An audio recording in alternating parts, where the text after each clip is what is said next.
سعودی عرب میں ریاض cricket league کی جانب سے MBS ویژن 2030 کرکٹ چیمپئن شپ کا انعقاد کیا گیا۔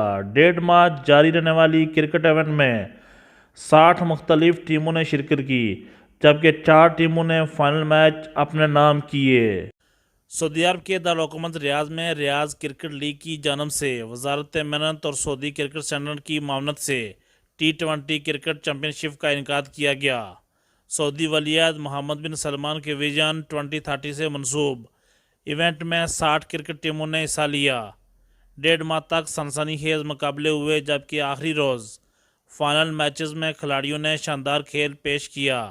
فائنل میچز جیتنے والی ٹیموں میں ارکان سپورٹ 11، لاہور بادشاہ گرین، مالاکنڈ گرین اور ایشین 11 شامل رہی۔ تقسیم انعامات کی تقریب میں ملٹی نیشنل کمپنیوں کے اسپانسر سمیت RCL کے ڈپٹی پارٹنر چیف جواد سلمان الخلیفہ اور CEO سلمان جواد الخلیفہ نے چیمپئن شپ کے مین آف دی سیریز اور مین آف دی میچ سمیت فائنل میچز میں فاتح ٹیموں میں انعامات تقسیم کیے۔